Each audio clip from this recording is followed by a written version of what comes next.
다윗이 나이가 많아졌습니다.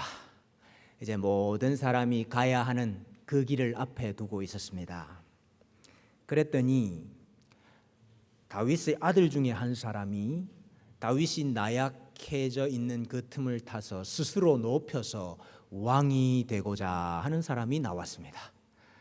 그 아들이 바로 아도니아입니다. 다윗의 넷째 아들이죠. 근데 성경에 보면은 아도니아가 한 번도 아버지의 속을 상하게 한 적이 없는 아들이었다 그랬습니다. 한 번도 말로 아버지를 섭섭하게 한 적이 없는 아들이라고 그랬습니다. 귀한 아들이지요. 참 아버지가 좀 의지할 만한 아들 아닙니까? 근데 그 아들이 반역을 했습니다. 그리고 그 아들을 세우기 위해서 누가 이 반역에 가담을 했는고 하니 다윗 시대 가장 용맹했던 다윗의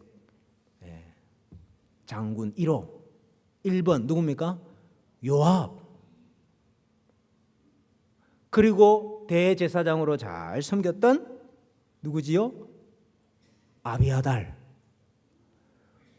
이 사람들이 반역을 해서 아도니아를 왕으로 세우려고 하는 것입니다. 참 우리가 이것을 보면은 하나님의 나라는 사람이 세우는 거 아닙니다. 뭐 사람을 의지합니까? 저 사람은 힘이 있고 저 사람은 능력이 있고 저 사람은 한 번도 마음을 상하게 한 적이 없고 그래 믿을만 합니까? 하나님의 나라는 사람이 세우는 거 아니다 하는 거 우리가 다시 한번 볼 수 있습니다. 그래서 이 셋이 주동을 하여서 아도니아를 왕으로 세우려고 하니까 이 선지자 나단이 바세바에게 가서 지금 이렇게 두면은 반역이 일어나니까 빨리 다윗이 후계자를 정해야 됩니다. 왕을 세워야 됩니다. 그 이야기를 이제 하게 되죠. 그래서 다윗이 솔로몬을 기름 부어서 왕으로 세우게 됩니다. 솔로몬을 왕으로 세우고 이제 다윗이 죽기 전에 솔로몬에게 두 가지 유언을 하게 됩니다. 여러분은 이제 세상 떠나실 때 우리 자녀들에게 무슨 유언을 하실랍니까? 다윗이 솔로몬에게 무슨 유언을 했을까요? 첫째는 너 하나님의 말씀을 잘 따라야 된다, 지켜야 된다. 그거 유언했습니다. 열왕기상 2장 2절 이하에 보니까 내가 이제 세상 모든 사람이 가는 길로 가게 되었노니 너는 힘써 대장부가 되고 내 하나님 여호와의 명령을 지켜 그 길로 행하여 그 법률과 계명과 율례와 증거를 모세의 율법에 기록된 대로 지키라. 그리하면 내가 무엇을 하든지 어디로 가든지 형통할지라 그랬습니다. 이게 어디서 많이 보던 유언 아닙니까? 어디서 많이 봤죠? 모세가 여호수아에게도 똑같은 유언 안 했습니까? 오직 강하고 극히 담대하여 나의 종 모세가 내게 명령한 그 율법을 다 지켜 행하고 우로나 좌로나 치우치지 말라. 그리하면 어디로 가든지 형통하리니 이 율법 책을 내 입에서 떠나지 말게 하며 주야로 그것을 묵상하여 그 안에 기록된 대로 다 지켜 행하라. 그리하면 내 길이 평탄하게 될 것이며 내가 형통하리라. 하나님의 말씀을 잘 따르고 그 말씀 붙잡고 사는 것이 형통한 길이고 잘 사는 길이다. 그러니 많은 유산 물러주려고 하지 마시고 믿을 만한 사람을 남겨두려고 하지 마시고 하나님의 말씀을 유산으로 남겨주시는 우리 부모님들 다 되시기를 축복합니다. 기록된 말씀이라 그랬습니다. 오늘 우리 시대에만 하나님께서 기록된 말씀으로 하나님의 뜻을 보여주시는 것이 아니고 이미 여호수아 시대에도 기록된 말씀으로 하나님의 뜻을 계시하셨고 오늘 솔로몬 시대에도 기록된 말씀으로 자기 뜻을 계시하셨고 오늘 우리에게도 기록된 말씀으로 하나님의 뜻을 다 보여주시니 우리가 참 이 말씀 붙잡고 살아야 되겠다. 또 이 말씀을 우리 자녀들에게 유산으로 물려줘야 되겠다. 그런 마음을 가지게 됩니다. 또 하나 유언한 것이 있습니다. 또 하나가 무엇인가 하니까 요압과 시므이에 대한 심판을 당부를 했습니다. 여러분이 이게 우리가 오해하기 쉬운데 이 지금 다윗이 말이죠. 평생토록 이를 갈고 있다가 두고 보자 너 요압 너 시므이는 그 다윗이 피난 갈 때 돌을 던지면서 저주했던 사람 아닙니까? 이를 갈고 있다가 이제 내가 죽으니까 내 아들 네가 좀 복수를 해달라 이런 겁니까? 여러분 이게 지금 개인적인 복수를 하려고 하는 것이 아니고 또 솔로몬 아들의 정권을 강화시키기 위해서 정적들을 제거하라 이런 게 아니고 오늘 여러분 이 역사는 일반 세속의 역사가 아니고 우리 교회 역사지요. 하나님 나라의 역사지요. 지금 솔로몬에게 권징을 부탁하고 있는 것입니다. 권징을 당부하고 있는 것입니다. 왠고하니까 지금 이들이 교회의 연합을 현저하게 가로막았던 자들이기 때문입니다. 요압도 그렇지요. 요압은 여러분 어떤 일을 했습니까? 북이스라엘과 남유다가 하나 되자. 그리고 북에서 친히 온 아들을 말이죠. 개인적인 복수, 자기 동생을 죽였다 하는 그 개인적인 원한을 갖기 위해서 찔러 죽였잖아요. 교회의 연합보다 하나님 나라의 일보다 개인의 원한 갚는 거 그 우선시했던 사람. 그래서 사람을 죽였던 사람이 요압 아닙니까? 여러분 시므이도 여러분 다윗을 저주할 때 어떻게 저주했어요? 이 사람은 아직까지 사울에게 하나님의 약속이 있다, 언약이 있다 이렇게 생각하고 있는 사람이라. 네가 사울에게 그렇게 했기 때문에 하나님께서 나한테 지금 그렇게 하는 게 아니냐. 그래서 하나님께서 다윗 언약을 통해서 세우실 하나님의 나라를 현저하게 오해하고 방해하고 가로막고 있었다. 그래서 지금 다윗이 이들에 대한 권징을 당부하는 이유는 하나님 나라에 있는 이전의 죄악들 또 아직까지 벗어버리지 못한 이 죄악들을 정리하고 청산함으로 하나님의 나라가 이제 솔로몬을 통해서 굳세게 세워져야 된다. 그 마음이 있는 것입니다. 그래서 해묵은 어떤 개인적인 원한을 풀기 위한 것이 아니고 하나님의 나라를 세우기 위한 것이었고 또 때가 되어서 하나님께서 하나님 자신이 악인들을 심판하고 계시는 것이다. 우리가 이렇게 보아야 될 것입니다. 그러니까 다윗에게 유언한 것이 두 가지입니다. 하나님의 말씀 잘 붙들어야 되고 또 그 말씀대로 다스려서 권징을 잘 행해라 하는 것이 하나님의 나라를 세우고 싶은 다윗의 유언이다. 그렇게 볼 수 있습니다. 그래서 반역을 도모했던 아도니아와 요압이 처형이 되고 또 대제사장 아비아달이 추방을 당했습니다. 여러분 아비아달은 엘리 제사장의 4대 후손이거든요. 여러분 엘리 제사장에게 하나님께서 하셨던 저주가 있잖아요. 그게 또 역사 가운데 하나님의 뜻 가운데 지금 이루어지고 있다 하는 것을 우리가 다 보게 됩니다.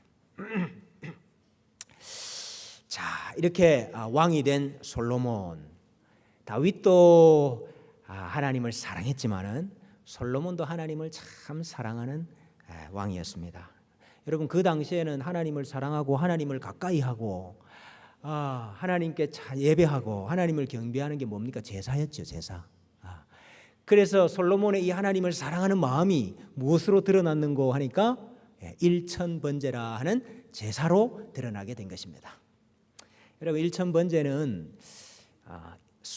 횟수로 1000번을 번제를 했다라기보다는 제물을 1000마리를 드렸다 이렇게 보는 것이 더 합당합니다. 그걸 뭐 한 번에는 다 못 드렸겠죠. 어쨌든 1000마리의 제물로 하나님께 제사를 했다 그것입니다. 뭐 제물의 수가 중요한 것이 아니고 그만큼 솔로몬이 하나님을 사모하고 사랑하고 가까이 하기를 소원했다 하는 것입니다. 그랬더니 하나님 그 마음이 아주 좋았습니다. 그래서 하나님께서 밤에 솔로몬에게 나타나서 내가 내게 무엇을 줄꼬 그랬죠. 그때 우리 솔로몬의 첫 번째 답이 뭡니까? 솔로몬이 자신이 어떤 사람이다 하는 것을 잘 알고 있었어요. 솔로몬 자신이 어떤 사람이라 하는 거죠. 여러분, 솔로몬이 왕이 되었을 때에 이스라엘이 가장 부강했던 때 아닙니까? 이렇게 부강한 나라에 내가 왕이 아니냐, 그런 정체성이 아니었습니다. 지금 솔로몬이 하나님 앞에서 자기 자신에 대해서 어떤 정체성을 가지고 있느냐 이거예요. 솔로몬이 이르되 주의 종 내 아버지 다윗이 성실과 공의와 정직한 마음으로 주와 함께 주 앞에서 행함으로 주께서 그에게 큰 은혜를 베푸셨고 주께서 또 그를 위하여 이 큰 은혜를 항상 주사 오늘과 같이 그의 자리에 앉을 아들을 그에게 주셨나이다. 지금 자기 말보다 누구 말이 더 많이 나와요? 누구 말이 더 많이 나옵니까? 아버지 다윗 이야기를 더 많이 하네요. 왜 그렇습니까? 내가 잘나가지고 솔로몬 내가 무슨 능력이 있어, 내가 무슨 지혜가 있어가지고 이스라엘의 왕이 된 것이 아니고 하나님, 우리 아버지가 하나님의 길을 잘 따르려고 했고 하나님께서 우리 아버지 다윗에게 은혜를 베풀어 주셨고 다윗 언약을 허락해 주셨기 때문에 그 언약을 하나님이 지금 지키시려고 저를 이 이스라엘의 왕으로 세워주신 거 아닙니까? 아주 자기 정체성을 하나님 앞에서 정확하게 이해를 하고 있다. 참 겸손했죠. 그러면서 구하는 것이 무엇인가? 하나님께서 이제 저를 왕으로 세워주셨는데 왕이 뭐 하는 겁니까? 왕이 하나님의 말씀으로 이스라엘 백성들, 하나님의 백성들을 다스리는 거 해야 되지 않습니까? 그 다스리는 것이 재판이지요. 재판. 여러분, 제가 자주 말씀드립니다마는 지금 우리나라의 재판, 세상 나라의 재판하고 이스라엘의 재판하고는 좀 다르죠. 뭐가 다릅니까? 우리나라는 재판할 때 헌법과 그 헌법에 기초한 하위 법들을 가지고 그것을 기준으로 옳고 그르다 판단을 하고 재판을 하잖아요. 근데 여러분, 이스라엘의 재판은 뭐 가지고 하는 거지요? 헌법? 참 우리나라 법도 이게 여러분, 저기 다니엘이 바벨론 가서 포로 생활할 때 말입니다. 바벨론 나라가 다니엘이 기도하지 못하도록, 다니엘이 다른 신을 섬기지 못하도록 하는 법을 만들었잖아요. 법을. 정말 우리나라가 그런 법을 만들면 안 되는데, 여러분 많이 기도하셔야 되는 줄로 압니다. 근데 여러분, 이스라엘의 재판이라는 것은 율법, 하나님의 말씀을 가지고 그것을 기준으로 옳고 그런 것을 판단하고 상벌을 내리는 거 아닙니까? 그러니까 다시 말하면 하나님의 말씀을 우리 백성들의 삶 가운데 뭐 하는 거지요? 적용하는 거다. 이스라엘의 재판은 하나님의 말씀을 백성들 가운데 적용하는 거다. 그래서 뭐가 드러나는 거죠? 하나님의 다스림이 드러나도록 하는 거예요. 하나님 눈에 안 보이시고 하나님 직접 나타나셔서 다스리는 게 아닌데 왕을 세워서, 기름 부음 받은 왕을 세워서 그 왕이 하나님의 말씀대로 재판을 잘 함으로 하나님의 다스림이 하나님의 나라 가운데 드러나게 하는 거예요. 이 일을 왕이 해야 되는 거예요. 그러니 보세요, 솔로몬이 그 일을 해야 된다는 것도 잘 알고 있어요. 근데 저는 어리고 저가 뭐가 있습니까? 경험이 있습니까? 연소하고 어린데 뭘 가지고 이 많은 백성들을 재판을 할 수 있겠습니까? 그러니 저에게 듣는 마음, 지혜로운 마음을 주십시오. 이렇게 간구를 했습니다. 여러분, 지혜가 뭐지요? 지혜.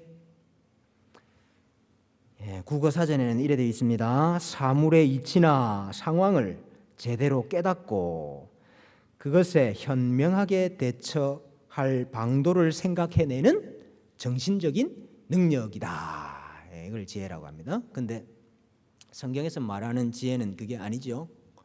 네? 지혜가 뭐지요? 성경에서 말하는 지혜가 하나님의 말씀을 우리의 삶 가운데 잘 적용하는 걸 지혜라고 그럽니다. 네. 여러분, 세상의 지혜는 이런 사물의 이치나 상황, 이것을 잘 깨닫고 또 그것을 어떻게 대처해야 되느냐, 그것에 어떻게 대처해야 되느냐 하는 걸 잘 판단을 해야 되기 때문에 이게 경험이 중요해요. 경험. 나의 경험으로만 안 되니까 다른 사람의 경험이 필요해요. 그래서 책을 읽고 경험을 하고 해가지고 그것을 쌓아가지고 내가 슬기롭게 대처하면 되는, 그게 바로 세상의 지혜지. 근데 우리 성경에서 말하는 지혜는 하나님의 말씀을 알고, 말씀 모르면 지혜가 없는 겁니다. 그 말씀을 우리의 삶 가운데 적용하는, 그걸 지혜라고 하는 거예요. 그러니까 지금 솔로몬이 이 지혜를 구하는 것은 하나님의 백성을 하나님의 법대로, 하나님의 말씀대로 잘 다스릴 수 있도록 저에게 지혜도 주시고, 그래서 그거 가지고 재판을 잘하게 해주십시오 하는 걸 구했다 이게. 자, 그러니 오늘 솔로몬이 구한 이 지혜는 자신을 위한 것이 아니고 무엇을 위한 것입니까? 하나님의 나라, 하나님의 백성 이스라엘을 위한 것이었죠. 하나님의 나라와 그의 의를 위해서 솔로몬이 구했다 이것입니다. 참 사실 지금 우리에게 필요한 게 이 지혜입니다. 지혜. 정말 우리에게 필요한 게 이 지혜예요. 그 바울이 고린도 교회를 보고 이 지혜가 없는 걸 얼마나 한탄을 했습니까? 고린도 교회가 엉망이었잖아요. 서로 분파가 나누어져 있고 서로 싸우고 다투고 함께 모여서 예배도 할 수 없고 성찬도 함께 할 수 없을 만큼 그렇게 나누어져 있었잖아요. 그리고 여러 가지 죄들이 많이 있었는데 그것을 권증하지 아니하고 그것이 그대로 여전히 백성들 가운데, 교회 가운데 남아 있었잖아요. 그걸 보면서 밖에 있는 사람들을 판단하는 것이야 내게 무슨 상관이 있으리오마는 교회 안에 있는 사람들이야 너희가 판단하지 아니하랴. 이 판단이라는 게 재판입니다. 하나님의 말씀대로 하나님의 나라, 하나님의 백성을 잘 다스려야 되는데 그게 교회를 다스리는 것인데 왜 그런 지혜가 없느냐? 왜 교회를 다스릴 지혜가 없느냐? 그래서 자기들이 그걸 못하니까 그걸 어디다가 갖다가 던져놨습니까? 세상 법정에다가 송사를 하고 갖다 놨습니다. 성도가 세상을 판단할 것을 너희가 알지 못하느냐? 세상도 너희에게 판단을 받겠거든 지극히 작은 일 판단하기를 감당하지 못하겠느냐? 우리가 천사를 판단할 것을 너희가 알지 못하느냐? 그러하거든 하물며 세상 일이랴. 내가 너희를 부끄럽게 하려 하여 이 말을 하노니 너희 가운데 그 형제간의 일을 판단할 만한 지혜 있는 자가 이같이 하나도 없느냐? 이게 참 바울이 답답했던 거 아닙니까? 근데 지금 이 답답함이 우리한테 다 있잖아요. 아유, 이 서울의 큰 교회 하나가 말이죠.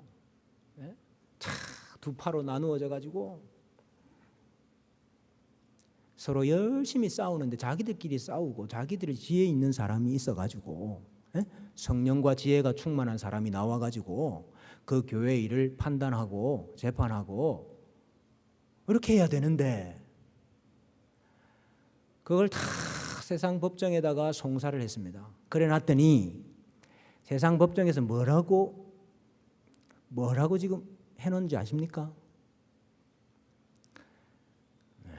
하도 싸우니까 당회장을 불신자 변호사를 보냈어요. 네? 불신자 변호사가 당회장으로 와 있습니다. 지금 그 교회.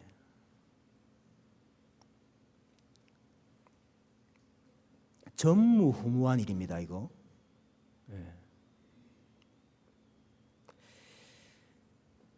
우리 교회에 이 지혜가 필요해요. 지금 이 지혜가, 솔로몬이 구했던 이 지혜가.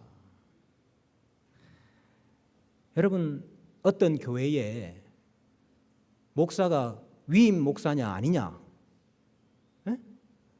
그 교회 목사가 위임 목사냐 아니냐 하는 것을 판단하는 건 세상이 판단하는 거 아닙니다.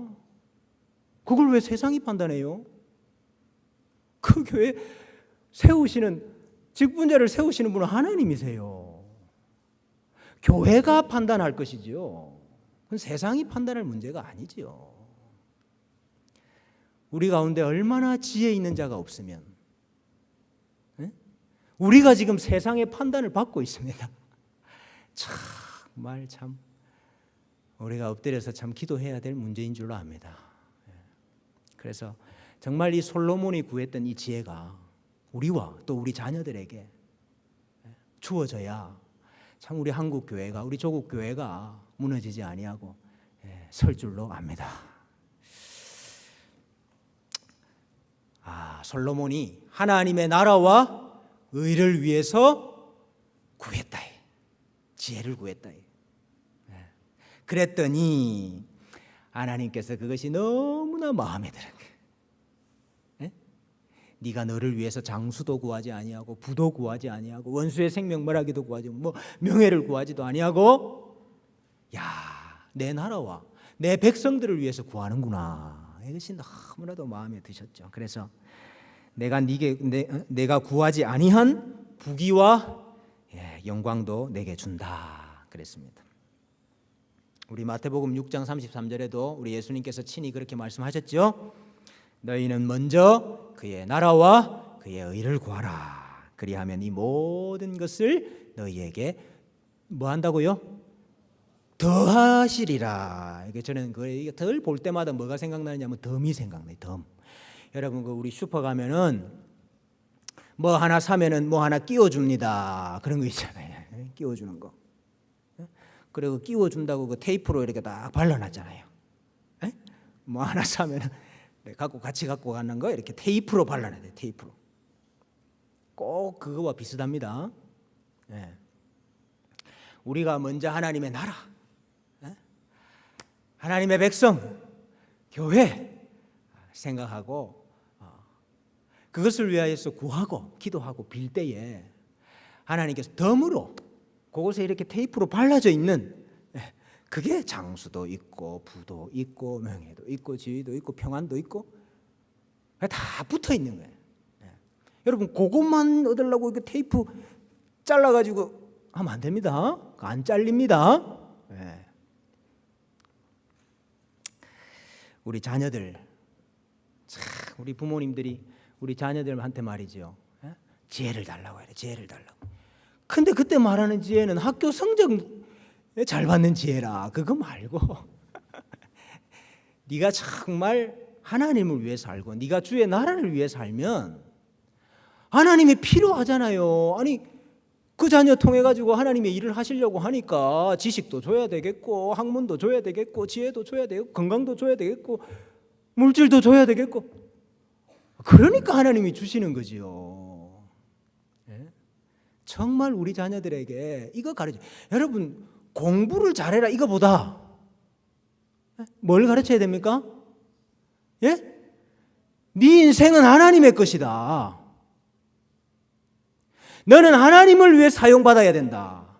너는 하나님 나라를 위해서 쓰임받아야 된다. 한평생 주의 나라를 위해서 잘 쓰임받다 가야 된다. 그걸 먼저 확실하게 심어줘야 그 다음에 주의 나라를 위해서 우리 자녀들이 구하고, 그러면 하나님은 그 모든 것들을 다 덤으로 우리 자녀들에게 주시고, 그게 순서입니다. 그게. 근데 여러분, 참된 지혜가 뭡니까? 참된 지혜. 솔로몬이 그렇게 하나님으로부터 지혜를 받아서 참 지혜로운 왕이 되었는데, 우리 예수님께서 그런 말씀 하시잖아요.